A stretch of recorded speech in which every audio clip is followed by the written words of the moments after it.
tal? Benvidas, benvidos a unha nova edición de 0 a 100. Este é o programa que facemos na Voz de Galicia en colaboración coa Consellería de Educación.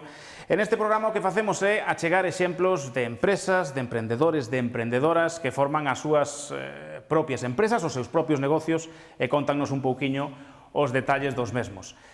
Explican o percorrido, que moitas veces non é fácil, que teñen dende que son alumnos e alumnas, como os que temos hoxe aquí, no IES Lagoa de Antela, en Xinzo de Limia, ata chegar a ser os seus propios xefes. Un camiño que está cheo de burocracia, a veces de atrancos, a veces non sempre saen ben.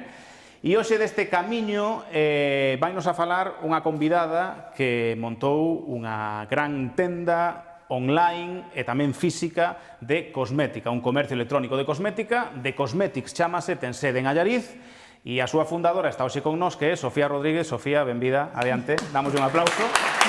Que tal, Sofía? Séntate, por favor. Bueno, Sofía Rodríguez hoxe volve un pouco a un sitio que deixou hai uns cantos anos, pero ti fuches, Sofía, tamén estudante aquí neste instituto, de cuarto da ESO, non? De terceiro e cuarto da ESO. De terceiro e cuarto da ESO.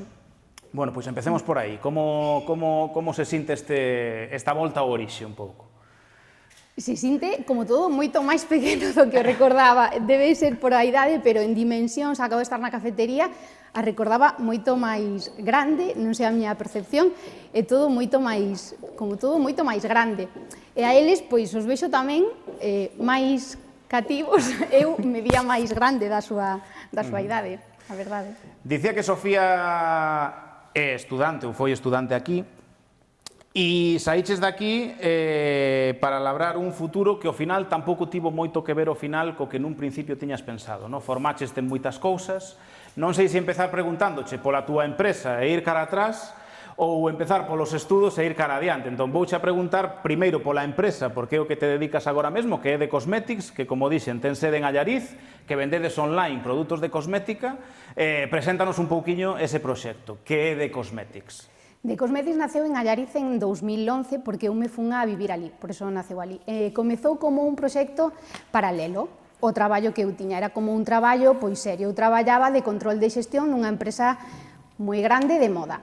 De Cosmetics o creei un pouco para divertirme, porque na empresa grande na que traballaba non tiña moito marxe para facer cousas máis creativas ou para aplicar as miñas ideas, que era algo que me gustaba facer desde pequena, aplicar as miñas ideas ou as miñas solucións ás cousas. E por iso creei de Cosmetics. En todo caso, foi un camiño longo no sentido de que te formaches en cousas o mellor diferentes, non? Ao que finalmente estás adicándote, que é as ventas, o marketing, o negocio, non? De vender cousas. Contalle un pouco, rapaces, cando saes daqui, a que te dedicaches? Pois eu saín daqui, fun a estudar o bachiller fora, pero logo funme a Barcelona a estudiar Administración e Dirección de Empresas. Cando empecé a estudiar Administración e Dirección de Empresas, pensei que estaba tendo unha visión un pouco sesgada da empresa, entón empecé no segundo ano de carreira a estudiar Relacións Laborais, que estudia un pouco máis sobre, bueno, dereitos dos traballadores, dereito sindical, etc. Digamos que a parte máis de recursos humanos. A medida que iba estudiando, eu creo que iba tendo intereses novos, por eso fixen cousas diferentes, en realidade. Cando estaba rematando, no quinto ano fume a estudiar a San Francisco, o último ano da carreira. Ao volver de San Francisco pensei que o que quería era ter experiencias internacionais, que me había gustado moitísimo eso e que eu tiña que facer algo de diplomacia. Entón pensei, igual tiro por aquí, igual fago algo de diplomacia e tiro por aquí. Entón pensei en facer un máster de Dereito Internacional, porque na carreira apenas había visto Dereito, e fume a Bélxica a facer un máster de Dereito Internacional Europeo. E ali pensei, bueno, isto, para darlle continuidade, igual teño que ver como este traballo, porque unha cousa é o que estudias, a idea que tú tes na cabeza, pero logo o teu día a día, o teu traballo é diferente. Entón, fume a Singapur, a traballar na Embaixada de Singapur, estiven ali casi un ano, e ali vin un pouco como era o traballo dos diplomáticos, dos embaixadores, dos cónsules e do resto da xente que traballaba na embaixada. E ali pensei que o que quería facer era emprender algo meu, ali cheguei á conclusión. Entón, en realidade, si formeime en moitas cousas, pero é un camiño como que vas transitando. É difícil ter unha pasión, a veces, dende pequena, estar super seguro con eso, e non pasa nada. tampouco. A veces valo descubrindo a medida que vas camiñando. Claro, ese é o mellor un primeiro consello, unha primeira cousa que lle podemos dicir a rapaces de secundaria que teñen como a presión de, bueno, xa temos aí o bacharelato, que facemos? Formación profesional, estudamos unha carreira, o mellor pensan que se lles agota o tempo e no teu caso non se esgotou o tempo, senón que prolongaches un pouco a decisión e formácheste moitos máis eidos, quero dicir, non hai que ter tanta presa nin poñerse tan nerviosos, non? Non, eu creo que non. De feito, ves moito nos medios de comunicación moi a miúdo, destacan moito historias de persoas que destacan desde moi xóvenes nalgo en concreto, ou que teñen unha pasión moi clara e moi forte. E tú a veces te sintes como un pouco, bueno, é que non sei o que quero facer, aínda non teño unha paixón clara. A miña paixón non era a cosmética, o sea, é unha cousa que me interesa, pero me interesan moitísimas cousas máis. Eso a veces como que che pode xerar un pouco de complexo de, se eu non teño super claro dende xoven o que quero ser, igual é que non vou a ser super bo en algo, e para nada. É un camiño que se transita e que vas descubrindo. Claro, hai unha cousa boa que di Sofía, que é, pois, bueno, que ao final tiñas unha idea e leváchela a cabo, pero ao mesmo tempo viñas de ter, digamos, como traballadora por conta allea, pois un sustento económico ou unha preocupación de que entraba unha nómina todos os meses, que cando decides poñer en marcha un negocio, pode ser que non ocurra. Quero dicir, hai un risco de que un negocio que pensas, neste caso de cosmetics, poida sair ben ou sair mal, non? Como se afronta ese momento de dar ese paso? De decir, bueno, estou o mellor facendo algo que non me gusta demasiado, pero, bueno, todos os meses teño uns cartiños aquí, pero aínda así dices, no, eu quero dedicarme a isto porque é a idea que teño.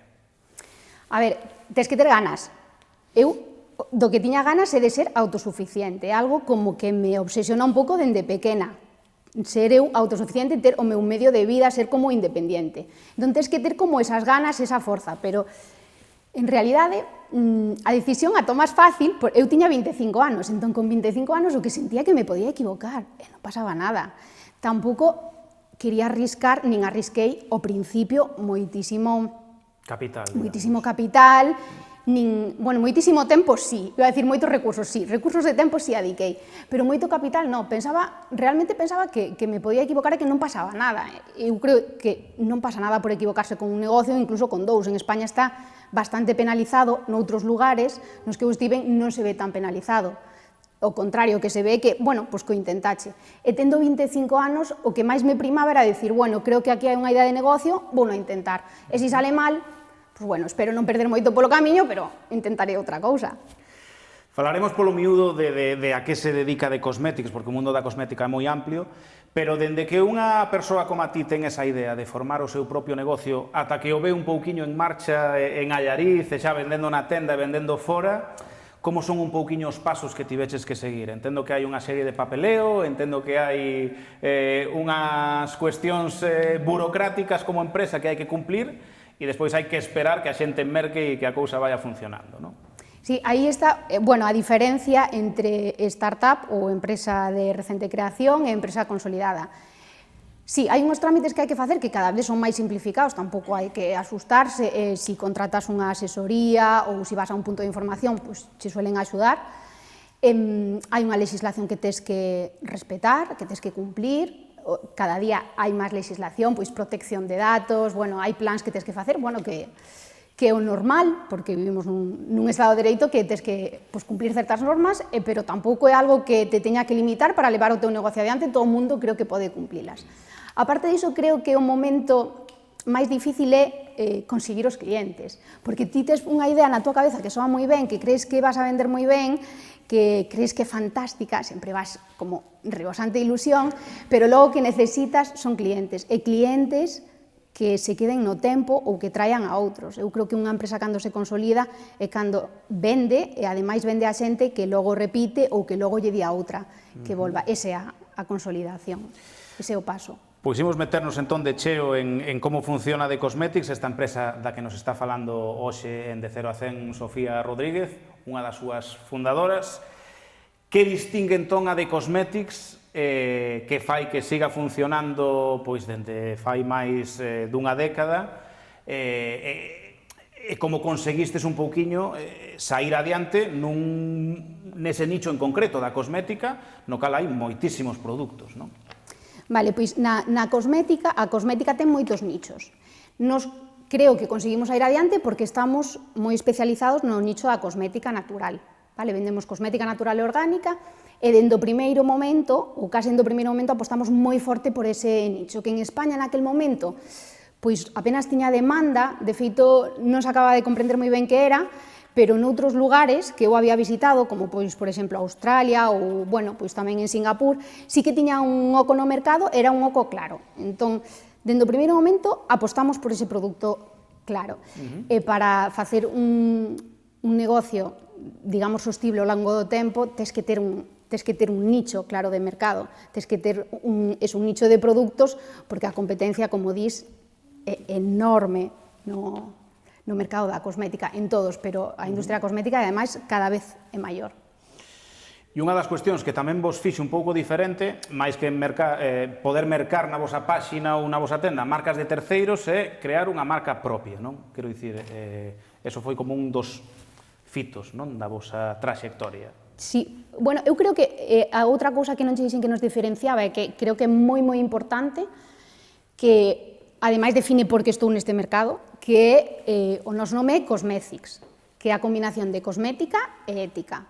Vale, e nos vendemos cosmética utilizando a ética, e para min é moi importante, cada vez máis, porque a cosmética ten moita influencia social, cada vez máis en como nos vemos, en como nos percibimos, e a veces ten moita responsabilidade sobre os complexos que temos, que é algo como que me preocupa bastante. Entonces, a hora de vender cosmética, nos utilizamos a ética, non intentamos utilizar as túas inseguridades para venderche máis produtos, sino todo o contrario, senón intentar decirche realmente que é o que necesitas e que non. E iso, pois, o longo xenera certa fidelidade nos clientes. Con toda esa fidelidade, levounos, despois de 10 anos, a lanzar unha marca propia. Pensamos, bueno, con todo o que aprendemos nestes 10 anos, creemos que falta algo. Hai moitísimos produtos, non vamos a lanzar unha liña máis de cosmética, vamos a facer algo diferente.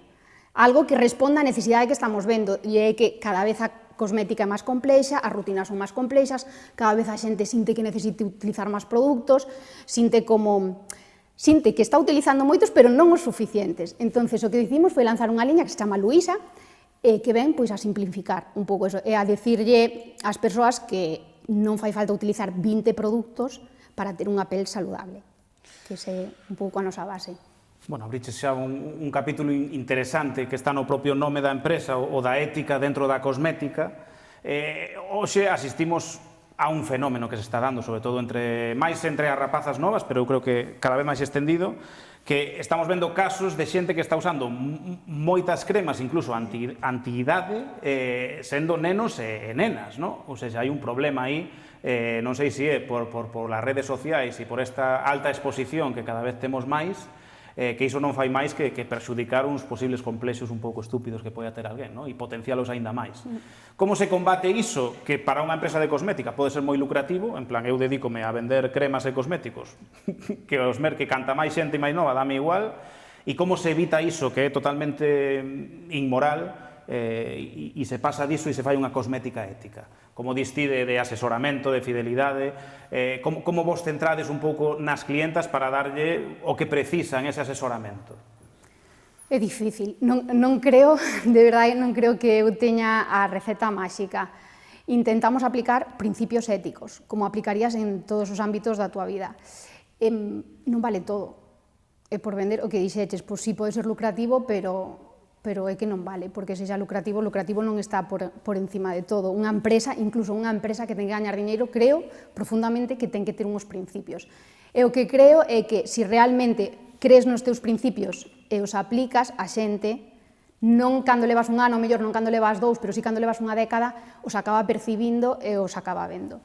Me preocupa moitísimo a cosmética, de feito, responde a por que neste momento sigo neste mercado. Me preocupa moito a nivel social é isto que dis, non? O de ampliar a venta de cosmética e as rutinas cosméticas, incluso a antidade, a xente super xoven, de 12 anos, 10 anos, sabemos cousas, sobre todo en redes sociales, que non teñen sentido. Non o digo eu, que non son dermatóloga, o din os dermatólogos, non é necesario para nada. Entonces, eu creo que parte dunha necesidade de quererse ver mellor dun xeito obsesivo, de quererse parecer a unha idea que nos venden de perfección que non existe, pero non existe a ninguna idade, non existe os 60 ou os 70, nin os 50, nin os 10, nin os 12. E claro, eso tamén vai ligado ao uso de filtros, ao uso de diversas ferramentas digitais que fai que te vexas mellor. Digamos que pensan esas persoas que utilizan, ou incluso os seus pais, porque preguntábasme tamén por como se combate. Pois unha delas é dicindo que non, e costa moitísimo, que te chama unha nai, que che pida unha rutina para unha nena de 12 anos, e a persona que teñas atendendo ao cliente diga, pásame isto, e que digas, no, o sea, posiblemente esa persoa nese momento non entenda que llegamos que non, pero que llegamos, non pode, a tua filla ou o teu fillo non pode por esta crema con esta idade, non está recomendada. O sea, o cliente non sempre ten a razón, aínda que coste a veces dicilo, e a veces hai que por límites e hai que dicir que non. Entón, bueno, pois se limita así un pouco, pero realmente con todas as redes sociales, os filtros, a necesidade de quererse ver superperfectos, como unha idea de algo que non é, nos dificulta moitísimo a tarea. Outra cousa que tamén quero falar de Cosmetics é, sobre todo, sendo ti unha muller de mundo, digamos, e que estudaches moitas cousas diferentes, empresas, relacións internacionais, estiveches en Singapur, estudaches en Barcelona, San Francisco, Bélxica, e, sin embargo, apostaches por montar a túa empresa aquí na provincia de Ourense, nunha vila como Allariz, e despois de estar, mesmo dixeches, na tua carreira, nunha empresa textil bastante grande, non? Que ten de bo quedar en Allariz, digamos, preto da casa, e que ten de malo a hora de formar unha empresa que quere vender canto máis mellor? Que dificultades tes e que vantaxes tivo ao mesmo tempo quedar en Allariz? Eu creo que é bo irse e é bo quedarse, é bo as dúas cousas. Creo que as vantaxes é que controlas todo un pouco máis, é máis sinxelo, porque te sabes mover mellor, o teu lugar, e tes máis apoio. Tes apoio familiar, apoio dos amigos, coñeces a máis xente. Digamos que se tú te vas agora mesmo a montar un negocio a Australia, seguramente tardes máis tempo, gastes máis recursos, moito máis gasto emocional, personal, motivacional, porque che vai a costar moito. Entón, nun sitio que xa coñeces é como máis sinxelo empezar. Pero, por outra banda, tamén te tens que saber abrir, porque se queres vender localmente, está super ben que coñezas ese lugar localmente, e que coñezas moi ben, vale, que controles eso. Pero, como no noso caso, se queres vender a outros sitios, se queres vender fora do teu ámbito local, pois pode ser un hándicap e tes que tamén sair para ver o que te podes atopar fora, o sea, como son esos clientes os que lle tes que vender fora ou como é a tua competencia fora, que se fai noutros sitios. Ten eses dous puntos. Tedes tenda física e tedes tenda online. No mundo da cosmética entendo que é importante verlle a cara e a pel a quen merca, non? Entendo que na tenda física ese asesoramento é moi directo, digamos, porque estás vendo a quen está mercando.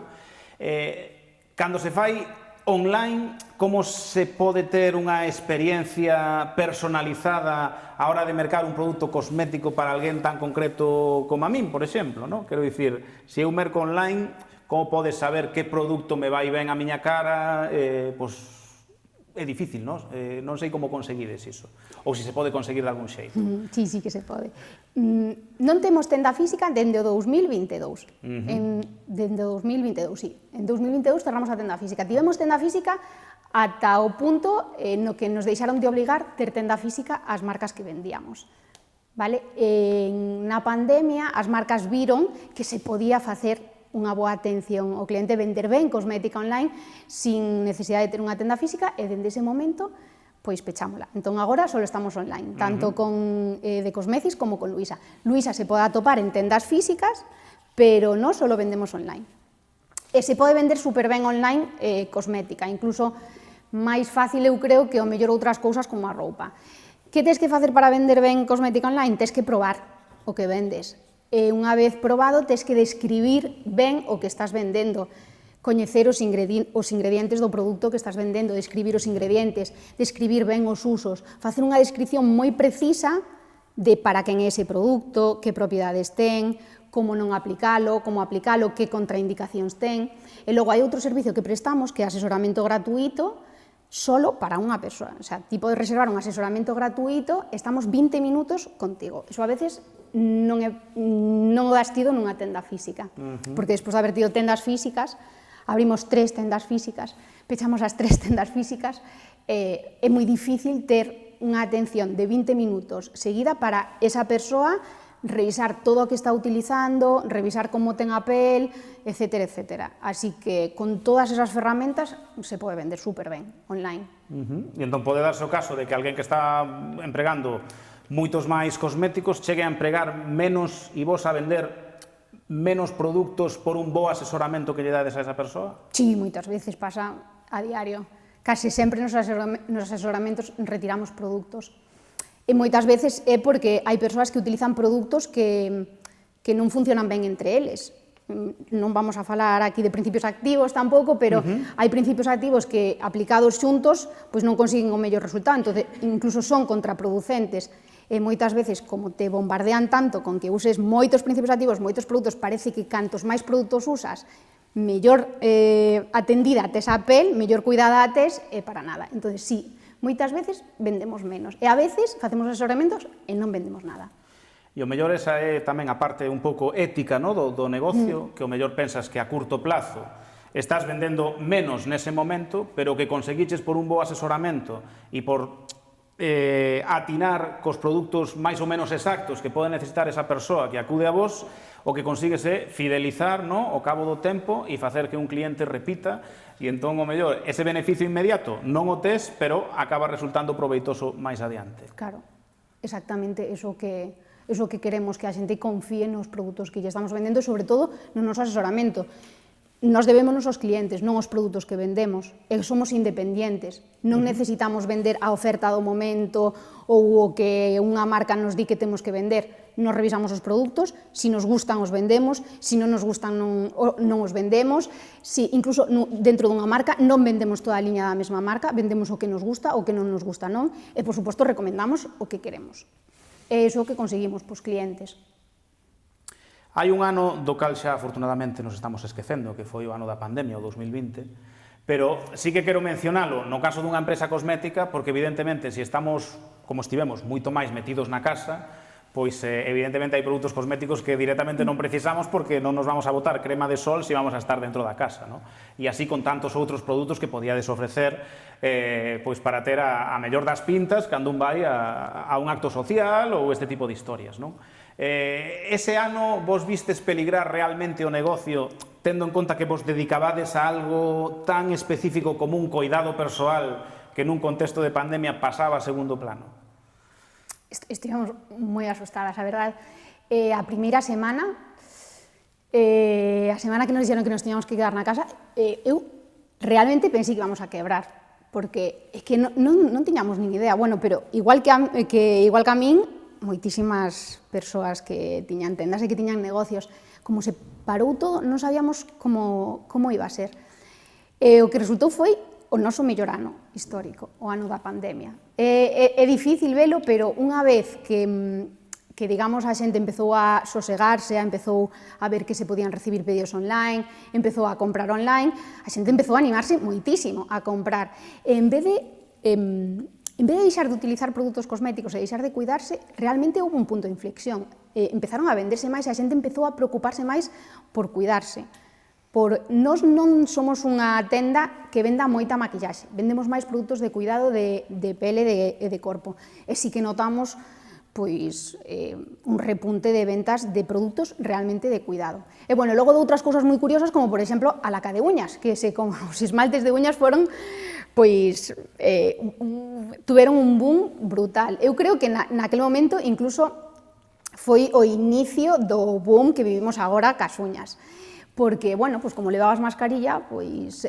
Claro, igual tamén era poñer un pouco de color puñas un pouco de color, dese contexto gris no que estábamos, non? Darle un toque de alegría. Darle un toque de alegría, ou, bueno, era o que, non sei, o que te vías, non? Tamén un pouco maquillaxe e ollos, pero como nós non vendemos moito maquillaxe non o notamos tanto. Pero nos esmaltes, si foi como a levadura, chegaron a agotarse, sí. De seguido vamos a deixarlle aos alumnos e as alumnas do IES Lagoa de Antela aquí en Xinzo que fan as súas preguntas. Eu xa estou acabando esta entrevista, pero bueno, sabes que os xornalistas sempre nos gustan un pouquiño os números, un pouquiño os datos, e para que eles tamén se fagan un pouco unha idea de como vai o negocio, entendo que houve anos mellores e peores. Contanos, pois, agora mesmo cal é o estado da empresa, non? Cantos produtos vendedes, e o mellor tamén resulta interesante saber en que países estades operando e ata onde chegan as marcas que vendedes e incluso a vosa marca propia. Pois vendemos en toda Europa e vendemos redondeando máis de 1.500 produtos. Somos unha tenda nicho, non somos unha tenda de amplia gama, vale? Centrámonos en un número reducido de produtos. Operamos en toda Europa e, por darvos unha idea, o pedido que enviamos máis lonxe, o ano pasado, mandámolo a un pobo de Noruega, que se chama Averøy, e que ten máis ou menos habitantes de Allariz, 7.000 habitantes. O sea, 1.500 referencias, non? Sí. Diferentes. E falando deses anos un pouquiño que tivestes máis dificultades, comentábasme fora de cámara que houve anos que deron algunhas perdas, afortunadamente agora xa estades, digamos, recuperando a senda dos beneficios, non? Sí, tuvemos anos de moitas perdas, non algunhas perdas. En 2020 fixemos unha ampliación de capital, que explico que fixemos foi recibir diñeiro de inversores, ampliar un pouco o capital, recibindo diñeiro, para lanzar a nosa marca. Chegamos á conclusión de que con toda a inversión que teníamos que facer en investigación, desarrollo, fabricamos un extracto propio, todo iso requiría unha inversión que nós non éramos capaces de afrontar. Entón fixemos unha ampliación de capital que conseguimos firmar, por certo, en xullo do 2020. Contra vento e marea, un momento moi difícil. Aí conseguimos firmar. En 2021 fixemos todas esas inversións e tivemos unhas grandes pérdidas, en 2022 volvemos a ter pérdidas, en 2023 xa entramos en beneficios, espero que xa siga sendo así.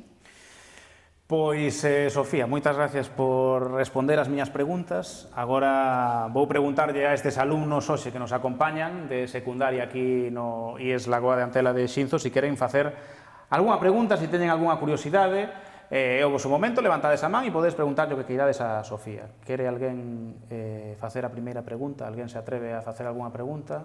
Sí? Que ben. Pois ven aí. Como te chamas? Moi ben, Mohamed, pois pregúntalle o que queiras a Sofía. Psicolóxicamente, todo este camiño, dende que empezaste a estudiar hasta agora, foi moi duro para ti? A veces é duro, pero sobre todo é motivador. Cando emprendes algo non ten por que ser unha empresa, podes emprender un proxecto dentro dunha empresa, un proxecto vital, estás como cheo de ilusión, pero tens que saber, casi todos os emprendedores e emprendedoras que coñecín viven os mesmos altos e baixos. Incluso, iba a dicir, dentro dunha semana podes querer deixalo todo ou estar motivadísimo, pero que incluso te pode pasar dentro do mesmo día. E sí, ten como unha demanda de enerxía emocional, de motivación, pois bastante alta. E tes altos e tes baixos. O que tens que saber é amortiguar os baixos e pensar, bueno, pois non está tan mal. A veces pensas, é que non sei por que me metín aquí. En que lío me estou metendo? Por que teño que estar facendo isto? E dices, non, eu quero abandonar todo isto. Entón, neses momentos, pois pensas, bueno, veña, a ver, vamos a deixar que pase un día máis. E logo tamén tes outros días que estás como super arriba e que pensas, é que eu nacín para isto, é que é aquí onde teño que estar. Entonces, nin eses días deberían ser tan altos, nin os outros tan baixos. Tes como que aprender a axustarte, e vas co tempo vas axustando un pouco os altos e os baixos. E hai que ser un pouco paciente, o mellor, non?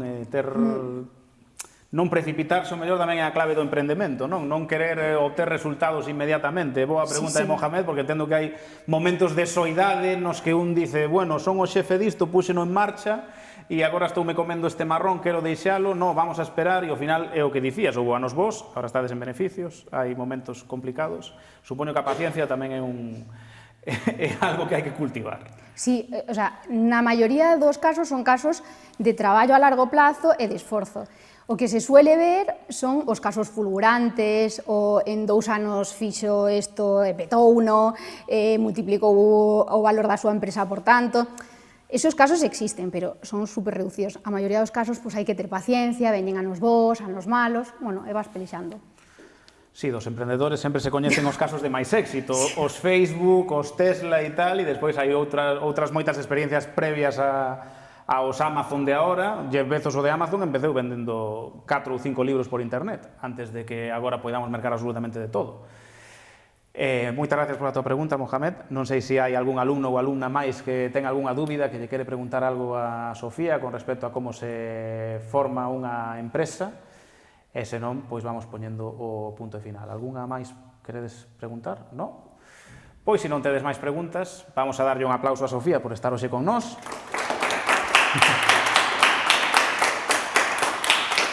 Moitas gracias, Sofía, por achegarnos a The Cosmetics, esa aventura de emprendemento túa que fundaches. Foi moi interesante achegarnos a ela. A todos os que nos vedes, xa sabedes que en De Cero a 100 continuamos facendo entrevistas neste programa que facemos en colaboración coa Voz de Galicia e a Consellería de Educación, así que permanecede atentos a nosa páxina web e as redes sociais, porque seredes conscientes de todo o que ven por diante. Moitas gracias. Gracias, Sofía.